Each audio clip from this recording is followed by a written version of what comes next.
without further ado, Father Sarah.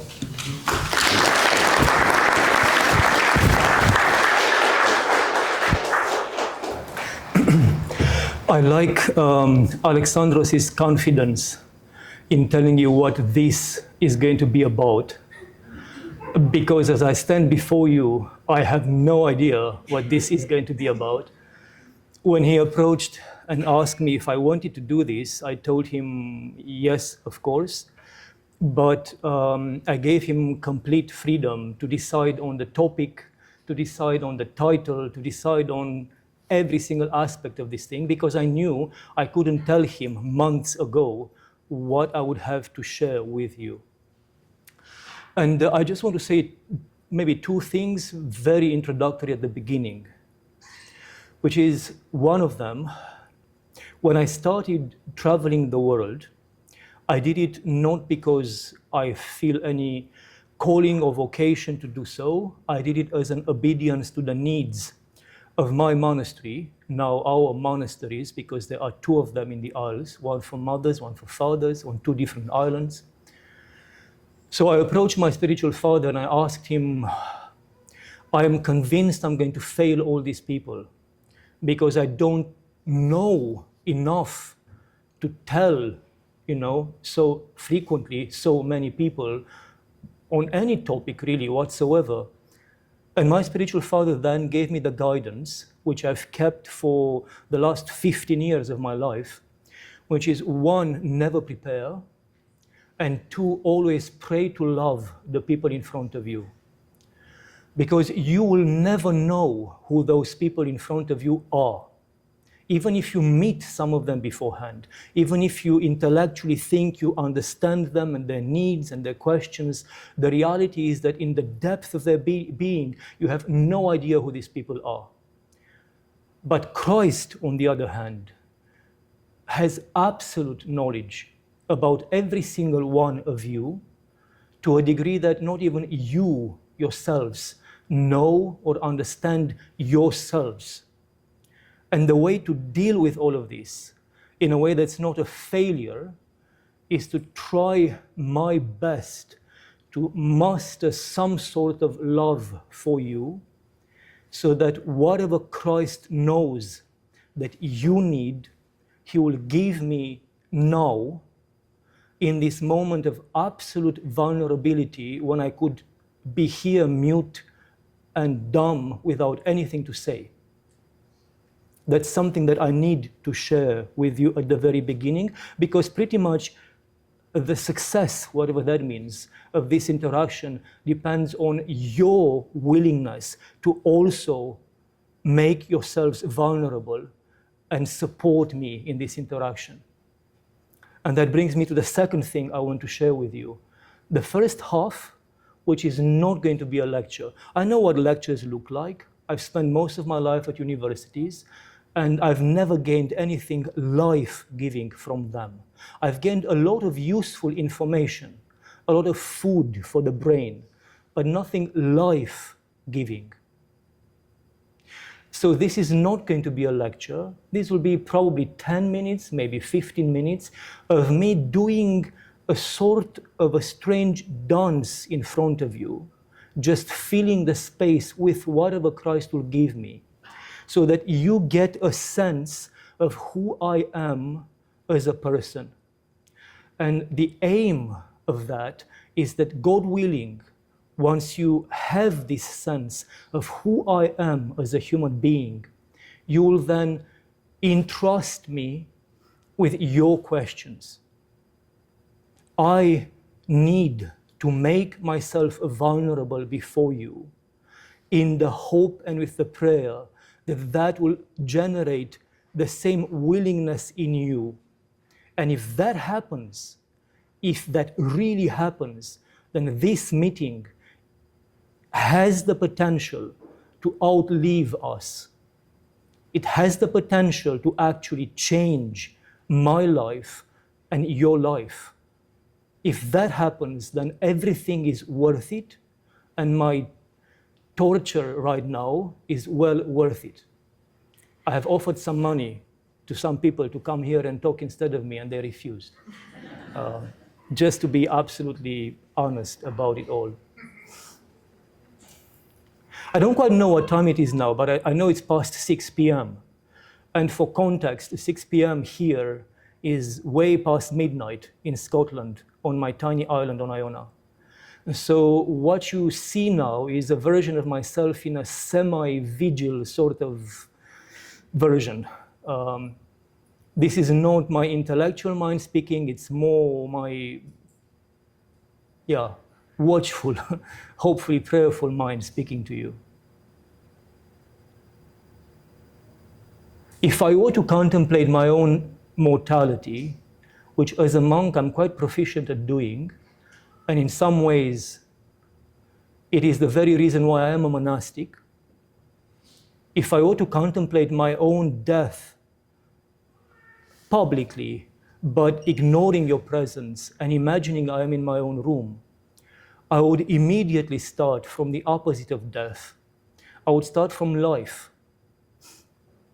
Because I've learned practically a long time ago that no matter what you try to contemplate, it is always better to look at the positive of that aspect, no matter how difficult it may be to find a positive. We are almost proficient machines of driving ourselves into despondency and despair. So it's always good, if you can, to approach the darker, negative topics, the realities of our lives, from the positive counterpart. So to understand or to have a feeling of what death means to me, I would look at the meaning of life, and I would look to Christ to understand the meaning of life for me. Obviously, because Christ, when he reveals himself to us, he does not reveal us only things and realities about who God is, but also about who we are.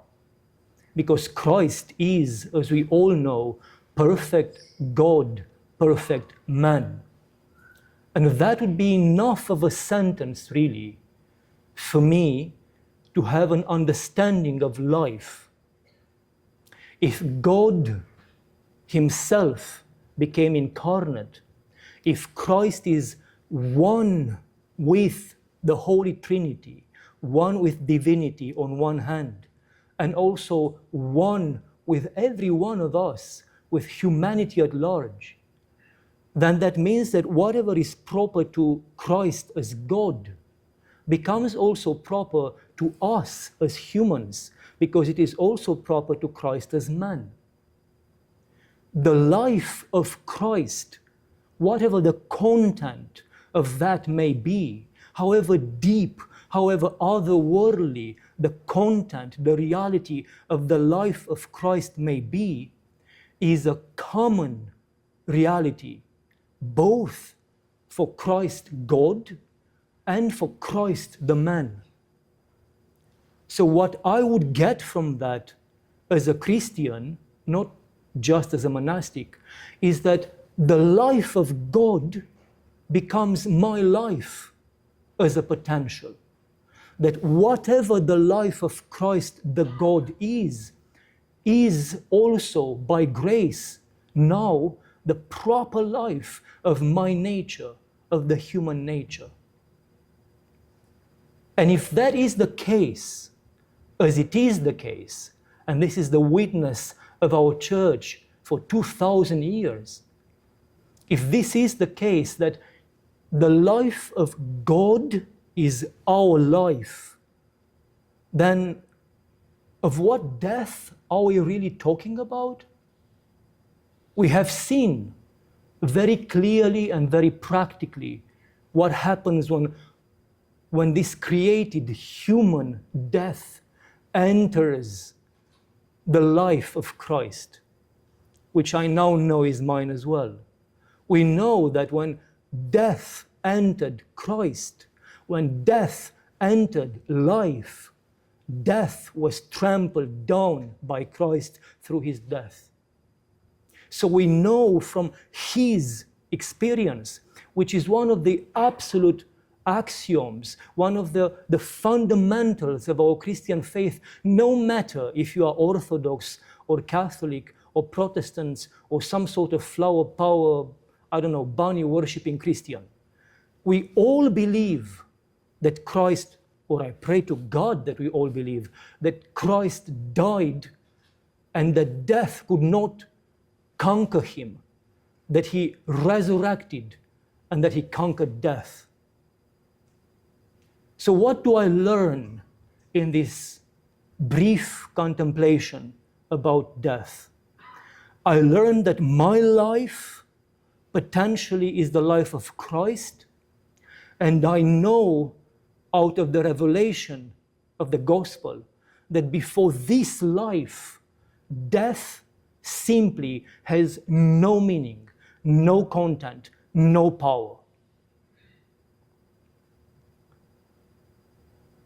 Death only has power, and death can only conquer if I remove myself from this life of Christ the God. So death only has strength over me if I define myself outside Christ, through this world.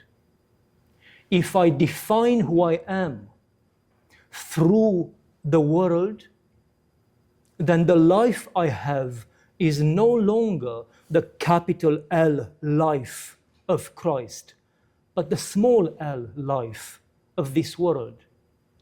And before such small l life, death has power and death can conquer. So I move a bit forward in this midnight thinking of a tired monk. Death only has strength over me if I define who I am through the world. But if I define who I am through Christ and his teaching, then death cannot touch me. And this is very important, because what has happened all of a sudden in this meditation of mine is that the whole question of death and life has become a question of identity. Who am I? Who do I see myself as being? How do I define myself? How do I define you, my sisters and my brothers? If I see myself and you through the eyes of the church, which is through the eyes of Christ and the gospel, then we are all safe from death. But if I define who I am through the world, if I allow the world to define my identity and your identity and the ways in which we interact, then none of us is safe from death anymore. So I move a bit forward in this midnight contemplation, and then obviously the questions become, well, who am I? And practically speaking, how do I become that person that I want to become? And if you look at the fathers, and if you look at the teachings of Christ in the gospel and in the church, it is quite obvious that I am whatever I choose to become. Who I am is 100% based on my absolute freedom to determine who I become. Christ is not a bully. Christ, God, is not a bully. We, his followers, can be bullies. We do believe that if we put people, I don't know, in prison or in cages, or if we scare them into doing the right thing, into living the virtuous life, we believe that somehow that will save them. There's nothing further from Christ than that belief.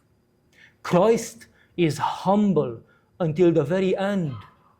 He calls Judah himself my friend, and he allows him to to kiss him.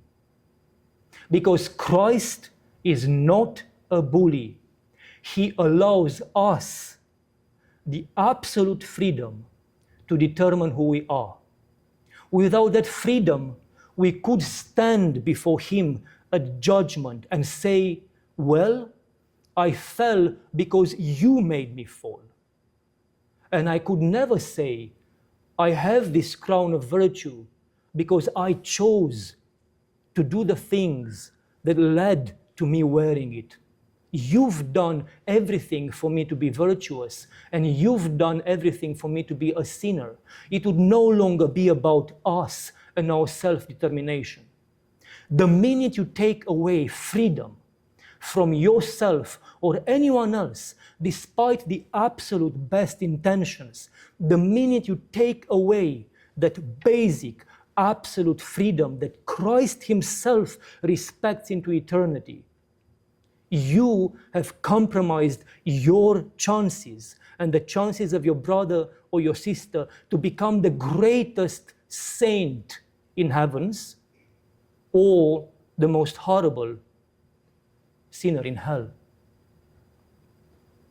So I am absolutely free to determine who I am, and who I am is going to be determined really by what I place before my eyes.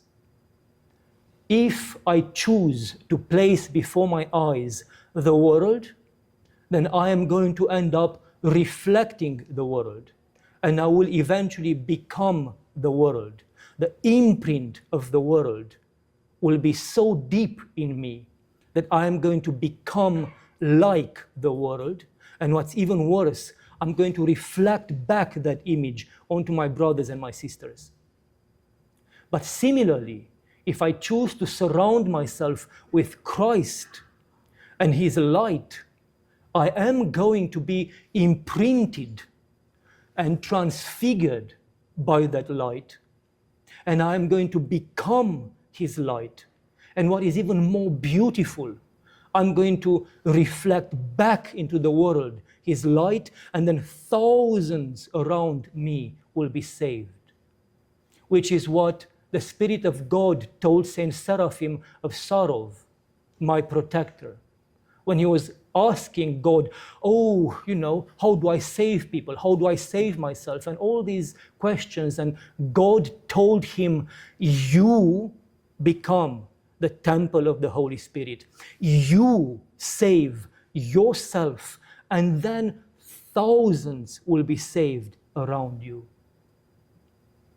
The reality, my beloved brothers and my sisters, is that we think of ourselves as fully formed beings, because we were embryos, we were fetuses, we were then, newly born toddlers and babies and teenagers and so on. We have outgrown these intermediary stages, haven't we? We are now fully formed.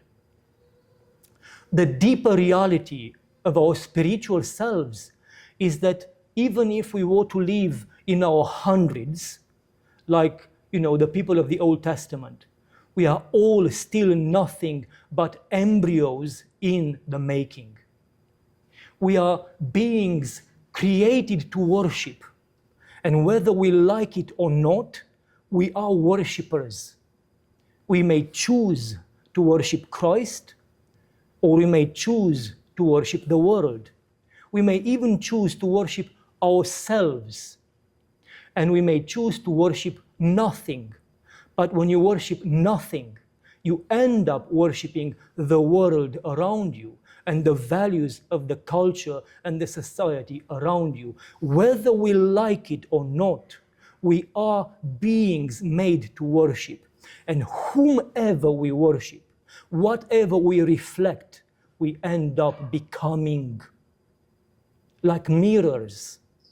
We are like mirrors. If you can imagine a mirror in a room, and then you have darkness projected onto that mirror, the mirror itself becomes darkness.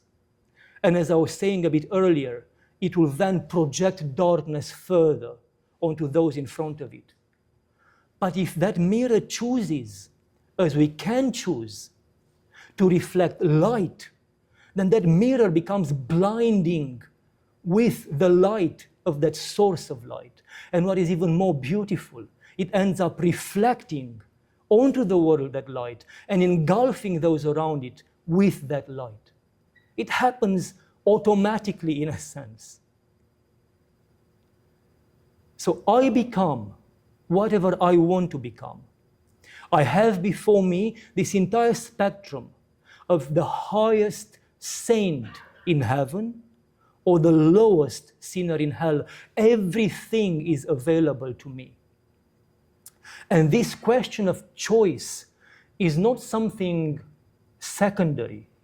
It is so essential to our becoming and our salvation that Christ, who defines himself as God who is love, so God who is love uses the word hate when he teaches us that we need to make a choice. He tells us, if you want to save your life, your small L life, you have to hate, forgive me, if you want to save your capital L life, you have to hate your small L life. And if you want to save yourself, the capital, the eternal S, self, then you have to hate your small s, self. Can you imagine? For me, it was always such an extraordinary thing that God, who is love, uses the word hate in relation to life and to our identity, to self. Such is the need for us to make a choice. Now, of course, for most of us, and I pray to God not for all of us, but we are leaning towards all of us, definitely myself. The reality is that we spend our entire life trying to be almost a schizophrenic self in a spiritual manner. We kind of alternate between what we think is the self according to God and the self according to the world. Think about it. You go to church, you put on the self that is formed by the virtues and the values of Christ. But when you go into a business meeting, then you let aside that self and you put on the other one, the one that's created according to the values and the morals of this world, of this life. And most of us do that throughout our entire life. We try to balance, we try to switch between these two selves without ever fully hating, in the sense of emptying ourselves of the self determined by the world, which is why salvation is such an abstract thing for all of us. Now, practically speaking, how on earth do we even begin to shape this self, this eternal self? And I mean, the answers are always in the gospel. The answers are always there in the church kept by the fathers. I think it's St. John who says that we know that we have moved from death into life because we love our brother. And he who does not love his brother stays, remains into death. And what is striking to me, apart from how clear it is, love of one's brother and sister is the way to shape yourself into the saints that Christ created us to be. Christ did not create me to be a monk. Christ did not create you to be teachers or accountants or lawyers or whatever you are. Christ created every single one of us. Orthodox or non-Orthodox, Christian or non-Christian, believer or non-believer.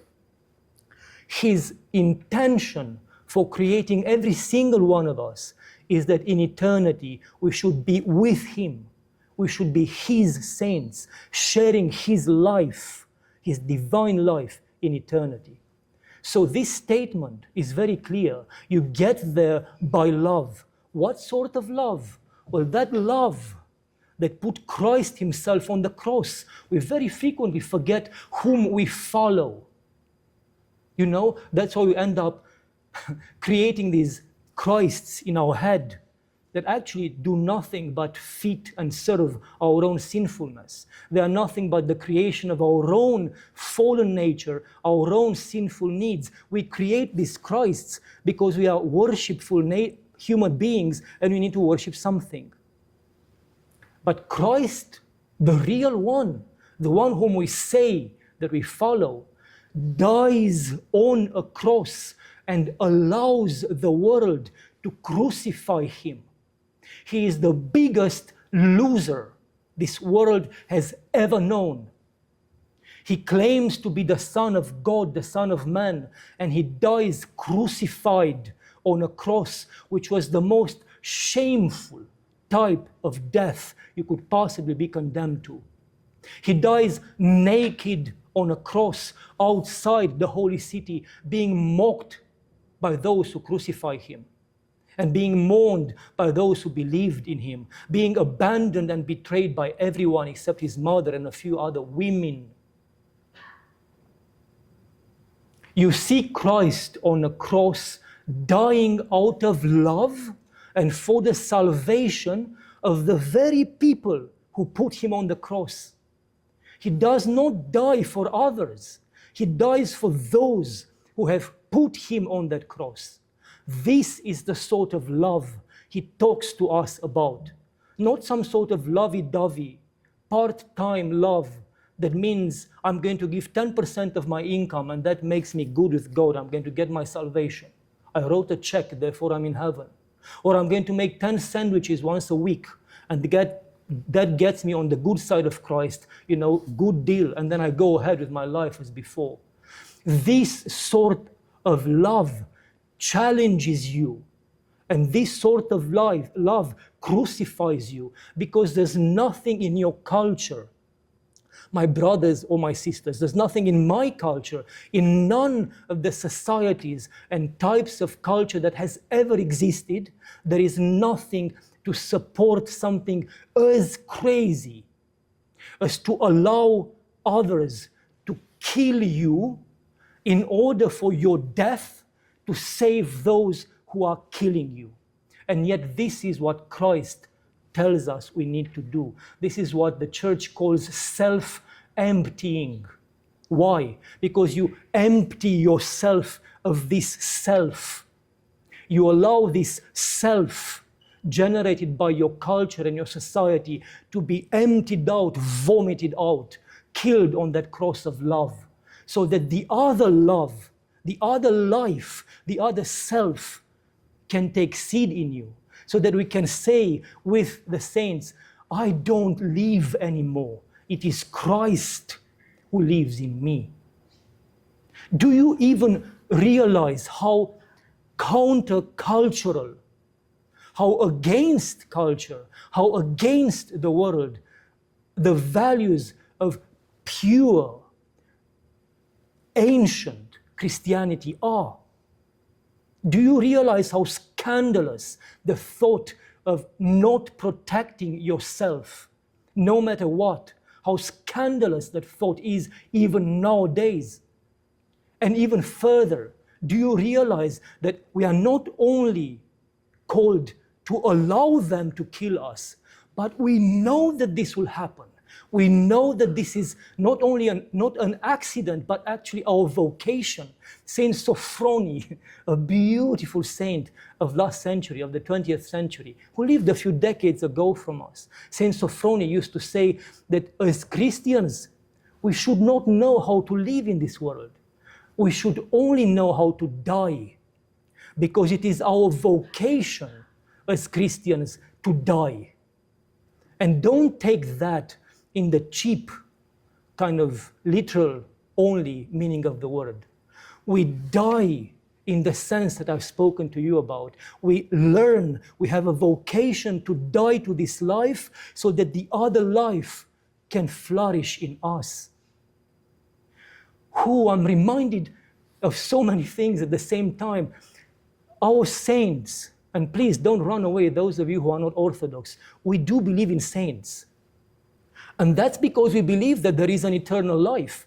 You can't tell me that they are just dead people once we drop dead, because Christ tells us that there is a life afterwards and that his friends exist in this life, and he actually calls them, he defines himself as the God of these people. He's not going to define himself as the God of some rotten bones somewhere.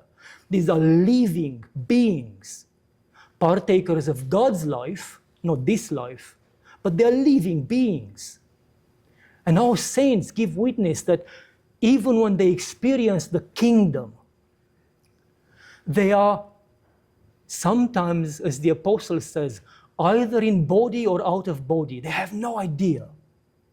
Or as Saint Silvan, another beautiful saint, says, who's very familiar to all of you, if the experience of God had been prolonged by 1 fraction of a second more, I would have died.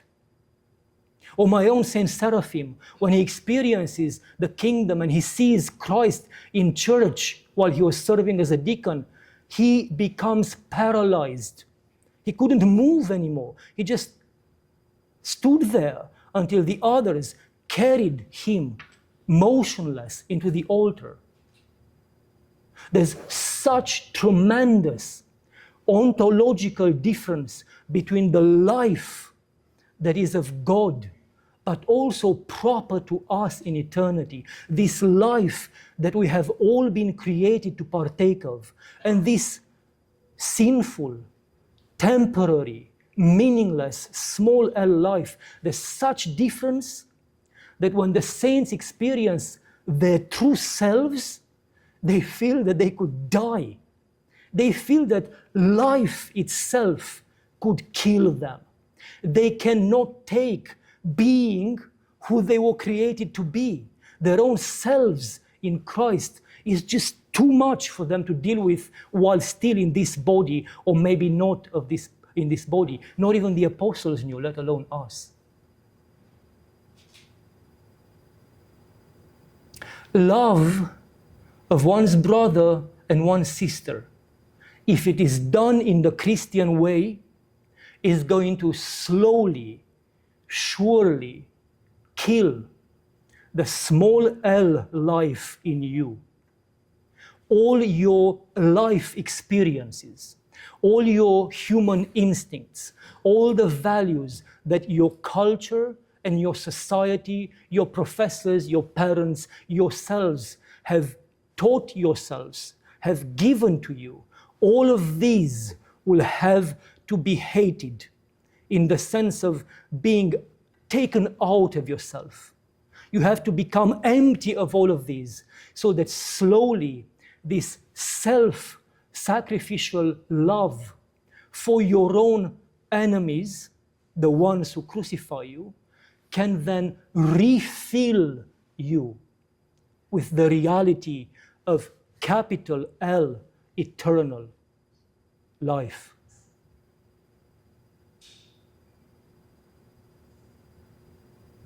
I have one more thing, and then I'm done by the grace of God.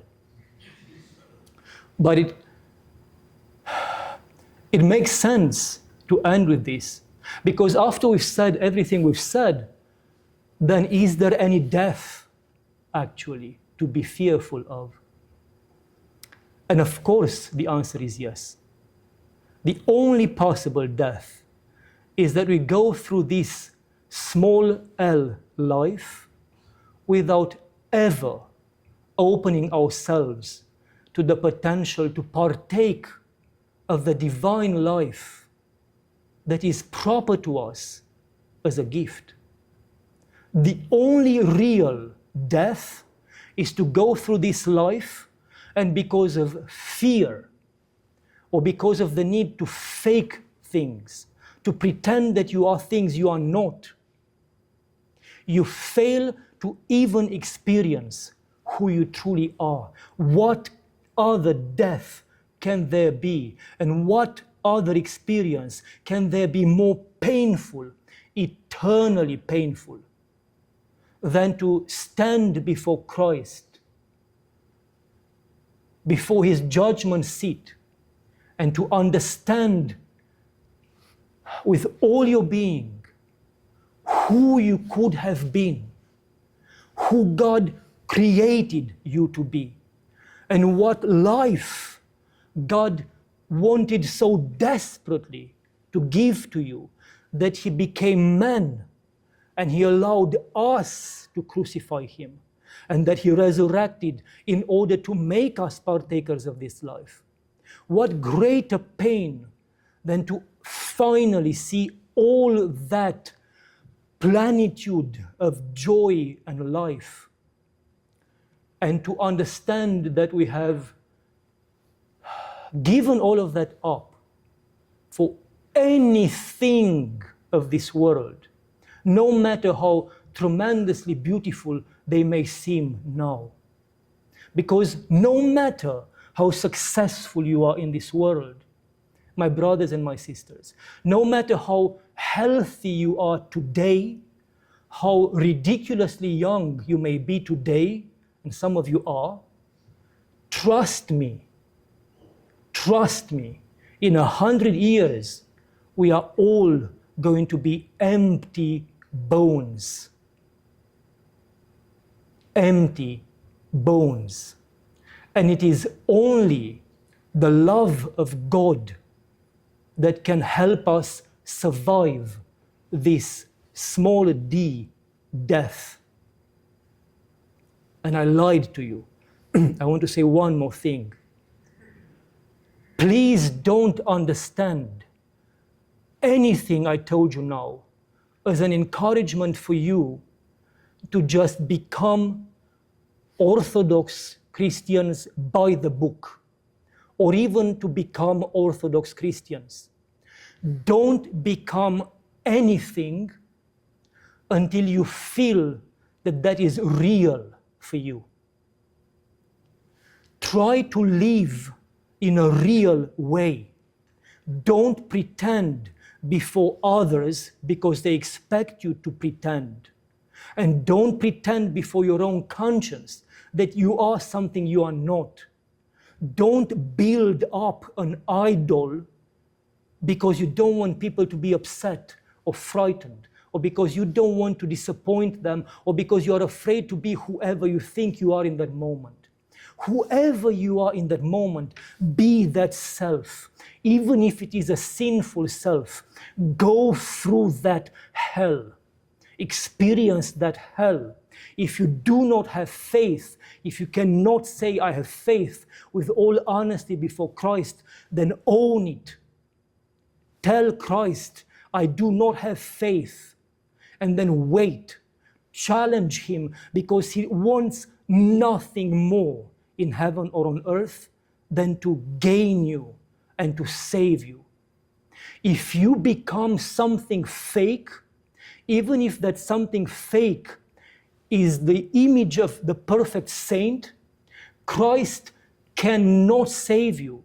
He is God the Almighty who made heaven and earth. But even God the Almighty cannot save something that is not. You are not that thing. You are not that being. If you fake who you are before others or your own conscience, you are not real. And Christ cannot save something that is not real. But if you are a sinner, the greatest sinner, have no fear. Just put your trust in him and be like a virus in relationship to him. Do not let go. In the depth of your hell, if that hell means a sin of one way or another, or the lack of faith or fear or whatever it may be, in the depth of your personal hell, do not let go of him. Be like that nagging, annoying widow of the Gospels. And Christ will save you, because the church, the 2,000 years experience of the church, is filled with prostitutes and murderers and rapists and the most horrible human beings. And yet many of them are now the greatest saints we have in heaven. We even know someone who betrayed Christ, not once like Judah, but 3 times. Judah did it once, but he did not have the strength to be like this nagging virus or widow. Saint Peter betrayed him 3 times, but he did not let go. Be like Saint Peter, and I promise you, I will wait in line and give you in writing, every single one of you, that if you are who you are, and you walk through your personal hell, but you are real before Christ, and you ask him to save this real person, he will save you. Because there's nothing else he wants, and there's no other reason he became man, no other reason he was crucified, no other reason he was resurrected, except this one, to save you, the real human beings in front of me today, and myself, this idiot talking to you tonight.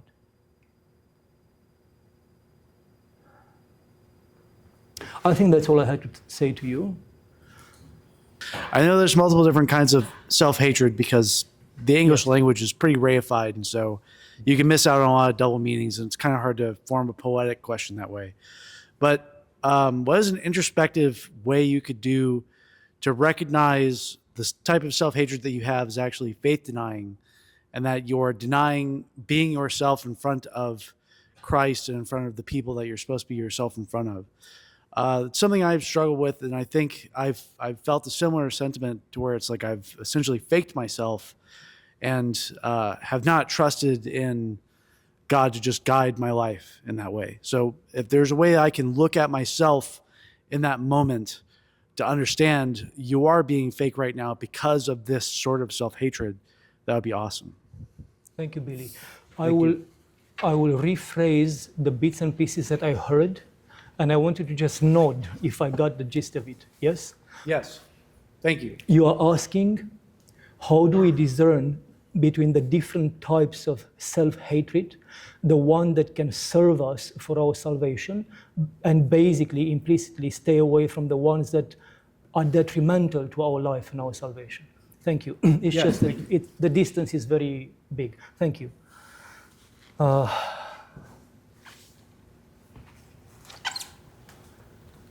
it's just a word, really, self-hatred.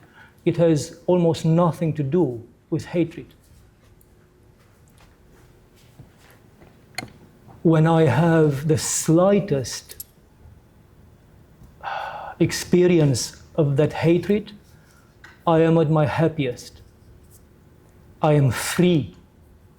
I am being carried rather than me carrying myself. And when I say free, I mean free from everything that I've been educated to be and to feel and to fear. From the moment we are born, we are educated to be certain ways. We just spoke a bit earlier. Even before our birth, we are being shaped in our mother's wombs.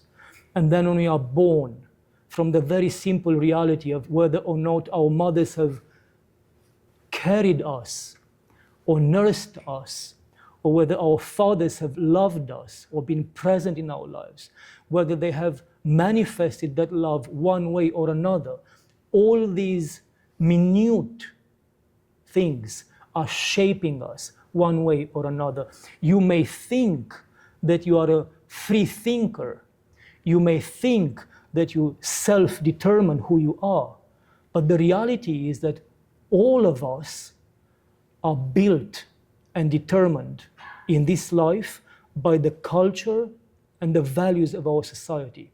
Even our rebels, the revolutionaries of this world, are all determined by the same values because they become who they are by opposing them. So whether you say this is right, you sign up to them, to these values, you embrace them and you let them shape you, or whether you say no, all of this is wrong, and then you define yourself against them, you're still determined by these values.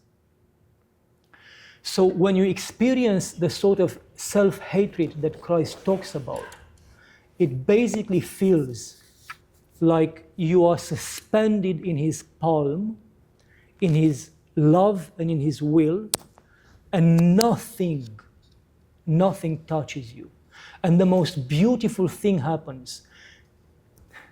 It's almost like only then, even if you are 80 years old, it feels like it's the very first time you have seen yourself in a mirror. It's like you're being introduced to yourself. Because the reality is that we are all unknown to our true selves. We are all mysteries to ourselves. God created us to be these amazing saints, and this is our vocation and our true selves. And instead of that, we are who we are. So when that self-hatred empties you of these values, so that the life of Christ fills you, and for a brief second, like if you imagine this thick, dark blanket between you and the sun, and you live in darkness, and somehow, from time to time, there's a needle piercing through, and there's just a drop of ray, a ray of light coming through, and all of a sudden making things visible and making them make sense. That's what it feels like. You get to be known to yourself, and there's nothing more freeing than that. Because who do you hate, Billy? You hate a self that is made of nothingness. So ultimately, you hate nothing. Good evening, Father. My name is Drew. Nice to meet you. I fear that I've been playing a character my whole life. And so my question is, how can I be my true self or my real self before Christ if I don't even recognize him?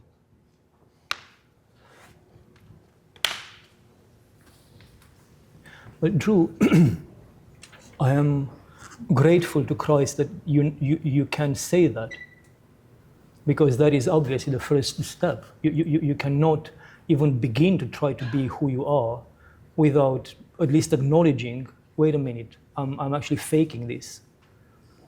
And this is a reality to all of us. Even in the process of trying to become who you truly are, it will still remain the reality. I very frequently stop myself when I pray, particularly when I feel like I'm being really prayerful. There's a little bell by now, after these decades, ringing and saying, hey, wait a minute, monk, are you really praying or are you just putting on a show? Are you, Father Seraphim, or are you Meryl Streep? And very, very frequently, I don't want to say always, but it is kind of always, I'm faking things. And then you have to start anew. You have to put yourself down. You have to realize again who it is you're praying to, and so on and so forth.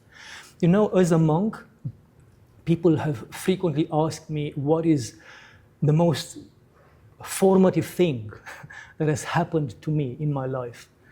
And I'm a bit, but not entirely, reluctant to share that, because it wasn't a spiritual book by any means. I have been shaped by many spiritual books, but really the one thing that I think has determined who I've become, and it's a foundation that I cannot, even if I want to, remove for myself, is this mad art movement in the 1900s in Europe around Zurich, which is called Dadaism, or the Dada movement. And to put it very simply, idiotically even, they believed that the way you can get to the truth of whatever you want to create is to try your absolute best to create it, and once it's done, you have to destroy it. And then you start creating it anew, because every time you create it, you learn more in the process of creating it. But once you've created it, you have, by definition, to destroy it, Because no matter how much this painting or sculpture or installation of mine resembles you, it will never be you. So I have created a most beautiful idol. The same thing happens in our spiritual lives. You need to try your best. You need to use your prayer, your confession, your intelligence, your body, by prostrating, by keeping vigil, by fasting, by everything. You need to try everything to be as nakedly real and authentic before Christ and your own conscience. And when you think you got there, you are Meryl Streep. And you need to know it. And then you just very passionlessness, in this passionless sort of move, just let go of it and start anew. This is why the fathers, again, Father Sophrony, but not only, used to talk about a life of repetitive dying. You build up who you are, you learn who you are, and that is real in that instant.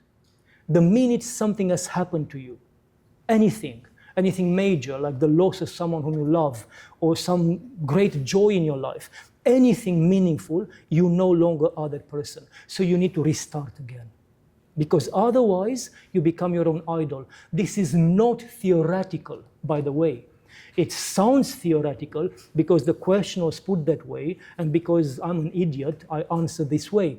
But it is as practical as anything, because think about it. Who you are determines how you pray, determines who is that person whom you bring before God. You may pray, for me right now, my prayer may be best around midnight to 3 in the morning, and it may involve some vigil, some Jesus prayer, some reading, some prostrations, some sort of handiwork to keep my mind busy while I pray. But if I make an idol of this schedule, 2 years later, or even sooner, this is not going to serve me anymore because I have changed. I have outgrown it.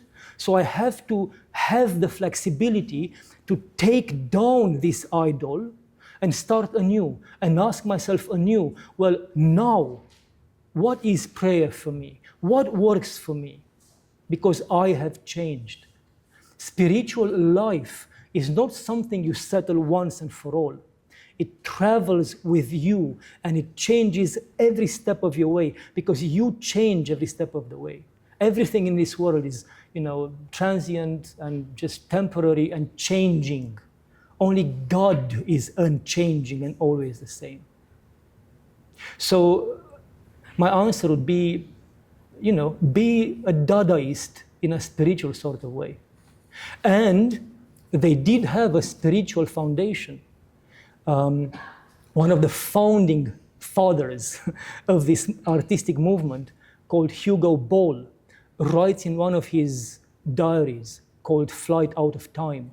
He says, the name Dada, which is spelled D-A-D-A, stands for Denis the Areopagite. Denis the Areopagite.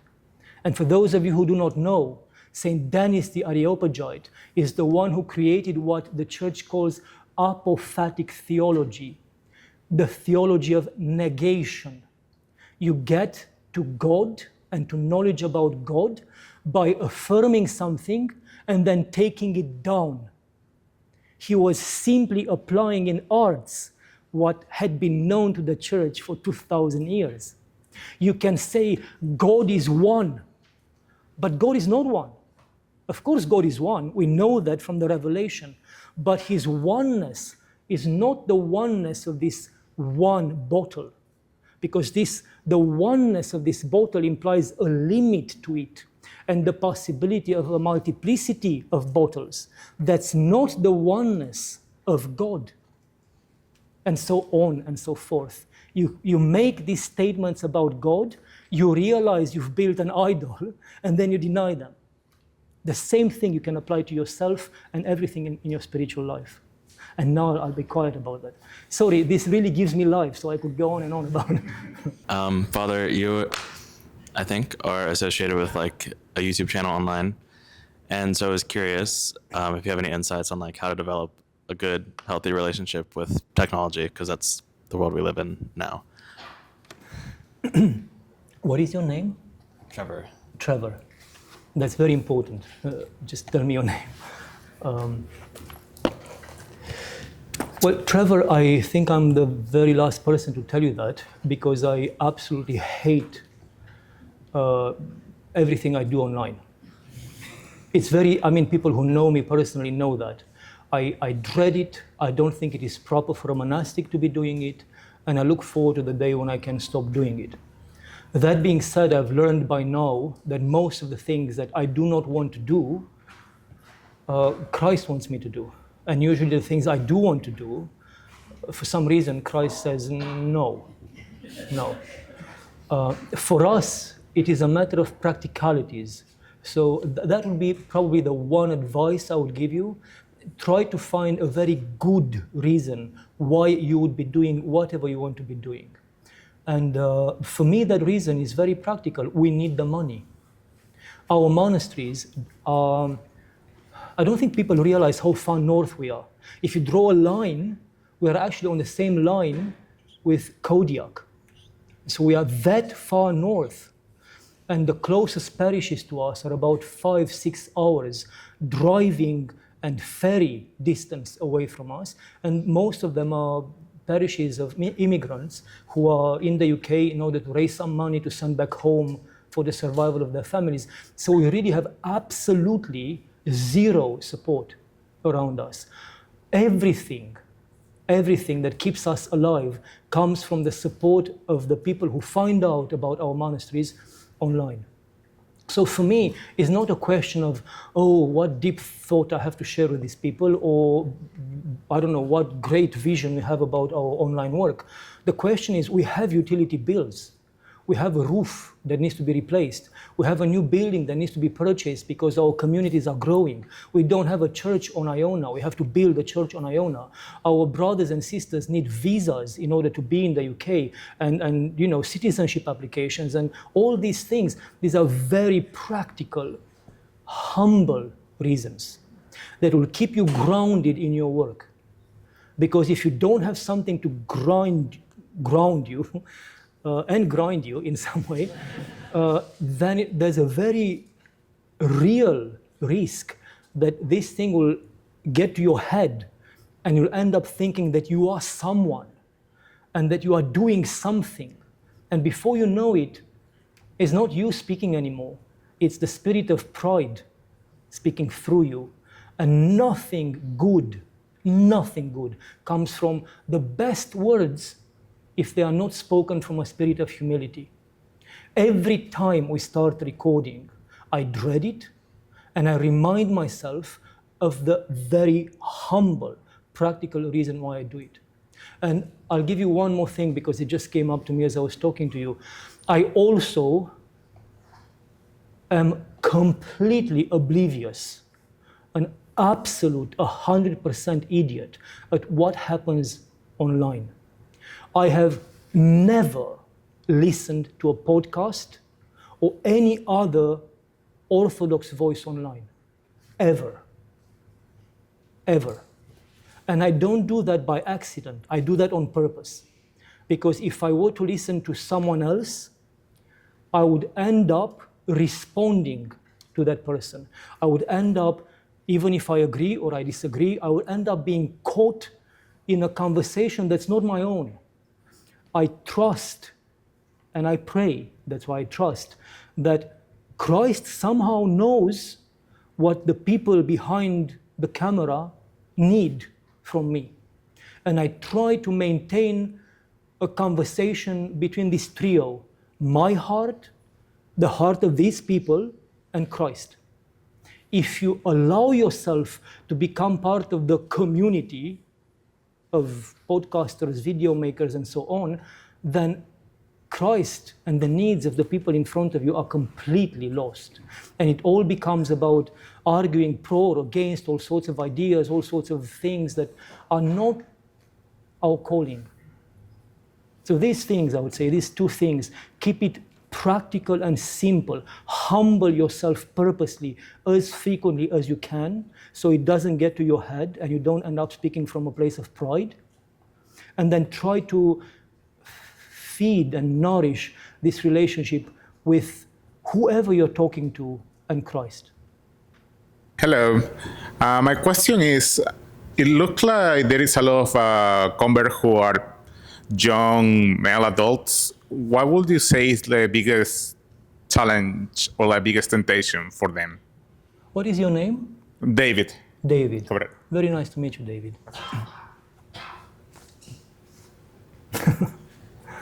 This is a trick question.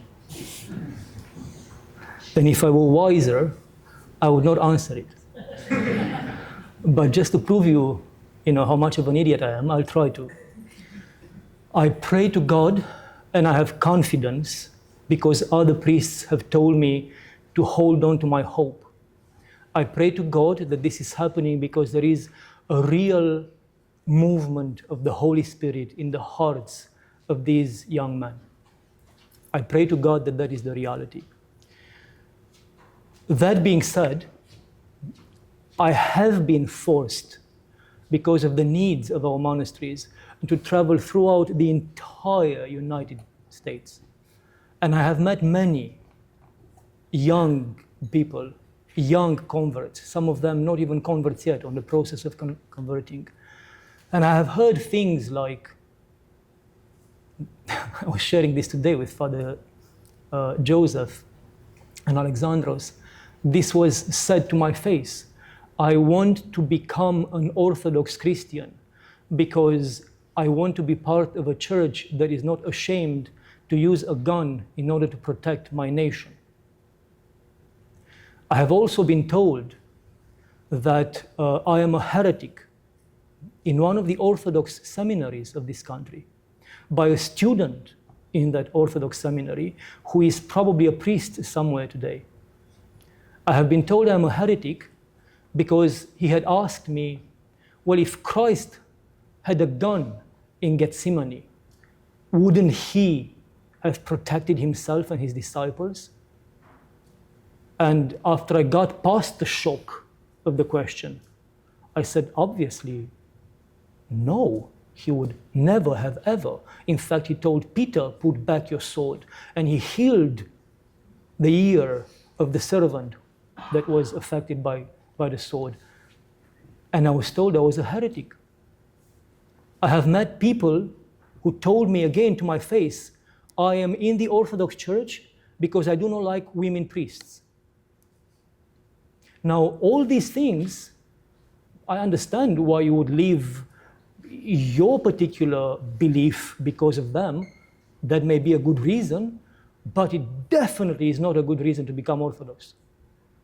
A good reason to become Orthodox is that you realize that the teaching of the Church expresses purely the realities of Christ, that the revelation of Christ about who God is and who we are as humans, as expressed in the gospel, have been kept intact and pure throughout 2 millennia for us today. If you understand that, and if that calls you to the church, you can have any other stupid beliefs and so on, because you're safe. Slowly, the church will help you outgrow them, will heal these things in you, because that's the purpose of joining the church. She becomes your mother.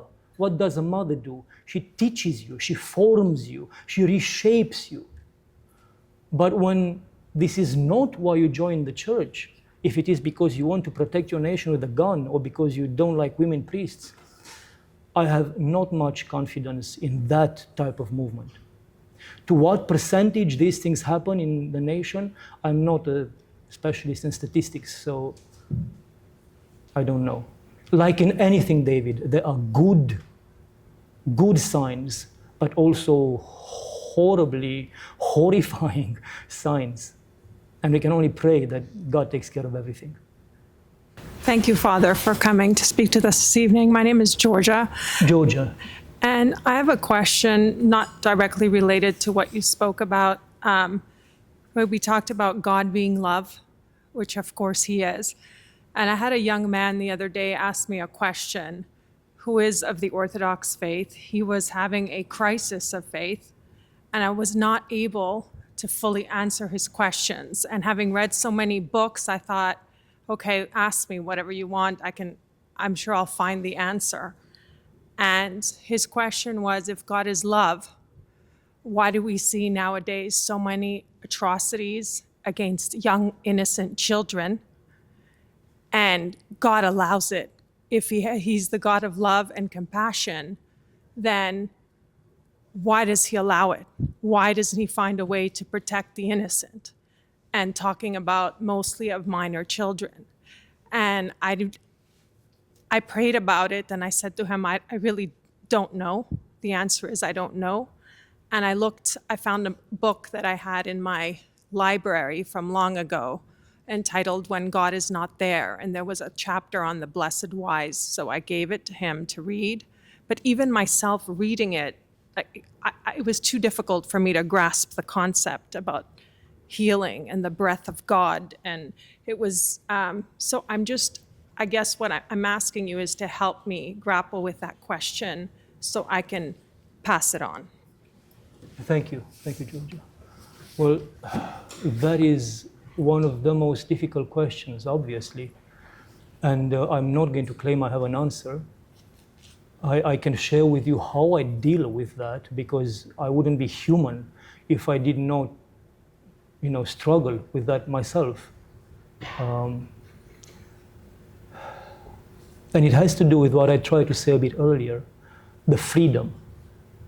In a couple, for example, when two young people get married, one of the most difficult but absolutely essential things they need to learn is to create a safe space and a safe time for the spouse to make all the mistakes in the book.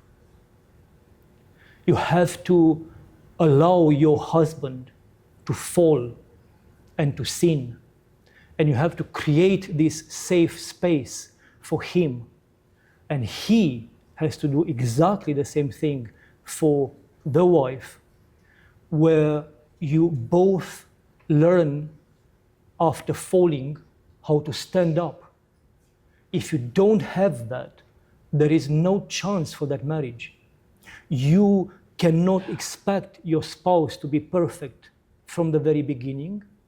That would be as unreasonable as him expecting you to be perfect from the beginning. You become perfect to the degree to which the other one allows you the space and time to learn from your mistakes, to stand up after you've fallen, to try again, to fall again, and so on and so forth. This is my understanding of what is happening. The same happens in our relationship with Christ. We are all guilty of everything that happens, not only to children. See, even this question shows the imperfection of our love, that we position the value of one category of people over the other. There are horrible things happening to very old people in their 90s or 100, people who are abused, beaten up, or sexually abused, or completely ignored and forgotten, left to die in their 90s or even later. The abuse is not more horrifying because the life that is abused is younger. The value of life is the same before Christ. And I believe that Christ allows all of this to happen because if you were to step in, who would you punish? Who would you have to remove in order for these horrifying things to stop happening? Because the only solution would be to take some huge sponge and erase our entire race. Because I am guilty for every single child that is being abused. And I am guilty for every old person that is abused and abandoned and left to die like a dog somewhere forgotten. We no longer, forgive me, maybe this is too much, but it's part of my understanding for this question. We no longer live in a spiritual world. We no longer realize that we are surrounded by angels and by demons. We don't realize as we gathered here today that every single one of you, including myself, have come here with your personal guardian angels, with your personal demonic spirits. Because if you struggle with lust, and you struggle with gluttony, and you struggle with laziness, and you struggle with hatred or anger or whatever, that anger or lust or gluttony has an army of spirits feeding that in you. So when we gathered here today, I may see you, but what I don't see, but are as real as we are our good guardian angels and the cohort of evil spirits around us. Why is that important? It's important because as there was someone at the back holding a child. I'm not sure if that child is baptized or not. My own sinfulness, which sustains the presence of the evil spirits around me, my lust corresponds to the spirit of lust. My gluttony corresponds to the spirit of gluttony, and so on and so forth. All these spirits which are here because I failed to be whom Christ created me to be and taught me how to be, all these spirits have affected that child and have influenced who that child is before that child had any chance to protect himself or herself. These are not things that are the creation of a monk making up stuff in his head. The church from the very first centuries has taught, for example, that when a mother becomes pregnant, she needs to immediately cleanse the house. You get the priests, you sprinkle everything with holy water, you re-bless the house, you receive communion so that you have Christ, his body and his blood in you and your spouse and everyone in the household. You basically turn that household into a fortress so that these spirits do not influence the child in you even before he or she is born. This is why the church also teaches after the birth of a child, do not invite people over for parties, for the revealing of gender and all sorts of other nonsense. And you yourself don't go in the world, because as you go into the world, you interact with everyone. And as you interact with everyone and their spirits, that poor being in you is already forced to fight back. But with what? He or she is not baptized. He or she has not received communion. This was known even to the people of the Old Testament. Saint David talks about us being chosen from the wombs of our mothers, or us being sinners from the wombs of our mothers. So the evil of the world, which is the evil of every one of us, contributes from the moment these human beings are created onto shaping them. And then I am not at all surprised looking at the world and seeing the state of the world today. I have done that to the world by failing to be whom God created me to be. By falling in my own personal sin, I have added my own personal drop of poison into this sea of humanity. So I am guilty for all the abuse that happens in the world. So what do I do when I ask Christ to punish or to erase all this abuse? Isn't that a self-condemnation? Shouldn't I better just bow down and repent for my sin? Shouldn't I just bow down and ask for Christ's help to heal whatever can be healed, and for this generational slap not to be perpetuated? Because this is what happens. I am the way I am because of the spirits of my ancestors and their failures. And it's like a slap, a spiritual slap on my face. And if I don't learn to crucify myself and to stop it here, I'm going to slap the next person, the next generation, by pushing forward my own sinfulness. And we are all guilty of every single horror that happens in the world. Unlike you, I am afraid to ask Christ why. All I can do is bow my head and try my best to repent of my sin and to ask Christ, I know I can do no good in the world.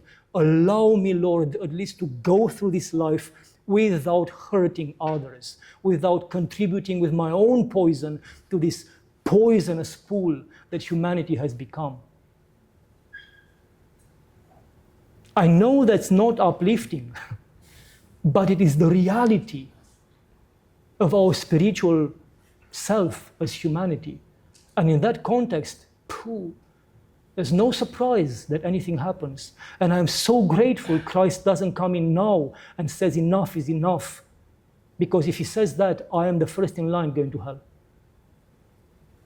He is buying us time so that hopefully, like in that marriage, we'll learn at some point to stand up and no longer perpetuate this generational slap. That's how I understand it, and that's how I deal with it. So I just wanted to ask what you would recommend for someone who is going through a great period of suffering, of trauma, and how do they get through that, and how do they move forward? My name is Audrey. Nice to meet you, Audrey. So the question was, for someone who has gone through a long period of trauma, how do you recover from that? Oh, Audrey, I cannot possibly answer that. Just because pain is so absolutely personal that to come up with a recipe would be offensive to your pain. Really, that's the way it is. It's like when you see someone in dying with a terminal illness and you go and you offer these platitudes of everything will be okay, just, I don't know. It's horrifying and it is offensive to the reality of their suffering. The best thing to do is to try by prayer to join the suffering of that person and to just suffer with them. But to pretend that somehow you understand or you carry the weight of someone else's long-term trauma or pain, that would be offensive. There's no other word in my mind. I would be disgusted by that. If it happened to me, so prayer is the way to support people. And making yourself available any way you can, and any way they want you to be available. Don't become nagging about it. Thank you. Someone here and someone there. I think if you stand up, she'll have a better chance of seeing you. Hello, Father. My name is Nathaniel. Nice to meet you. Thank you so much Nathaniel. for your spiritual insight. I reflect a lot on the parable of the talents from the Gospels. And I believe that God has given me multiple talents and I want to use them for good. But I fear trusting too much on my own understanding and in my own abilities. And I've always struggled with understanding how to discern God's calling for my life in any sort of real or verifiable way. Some people say, oh, God called me to do this. And I've never really opened the scriptures like St. Augustine said and read something like take up and read. I've never had any clear vision or word from God on what I should do. So my question is, how can someone like me do good in the world and use their talents for the best when there seems to be multiple good ways to do that? How do I discern which is God's calling for me to do that? Just a second, Nathaniel, to clarify, when you say talents, you actually mean gifts, things you could do practically. Yes, abilities, Okay. yes. Okay, because when I read that, for me a talent is a spiritual grace that God has given you, such as humility or compassion or patience or the instinct to put others above you and so on and so forth. These are the talents I'm used to function with in my head. Your type of talents, I mean, I would clearly discuss this with your spiritual father or your guide, if you're not Orthodox, whoever advises you, someone who knows you personally. I'll give you my example. When I left from my monastery in Romania, and I went to Britain, my monastery sent me there for my Ph.D, and the thought was that I would go back afterwards. And then the church on the Isle of Mull came into my life. And then my bishop called me to go and be with him in Paris. And then there was a monastery in the United States that requested me to go and be their spiritual father here. And then my own monastery was calling me back. And then I had no idea what on earth I was supposed to be doing. I went to my spiritual father and I asked him. And he said, do you feel anything clear in your heart? And I said, no. He said, then say yes to everyone. Say yes to everyone, and then ask Christ, very simply put, I want nothing but to do your will. All the doors that are not yours, close them, and leave just the one that you bless. And then very, very quickly, the thought about coming to the US collapsed because my metropolitan from Moldavia did not give me a blessing. Going back to Moldavia was no longer possible because by that point my heart had moved away from that spirituality. And going back to Paris, oh boy, and I would never have done that because that would have opened the door towards becoming a hierarch. And there's nothing more foreign to my heart than that life. So within the span of a few months, although I said yes to everything and everyone, I was left with just one option, the monastery on Mull. But in that initial confusion, I had to say yes to everything, but then I kept my prayer very simple and very consistent. I want nothing but your will.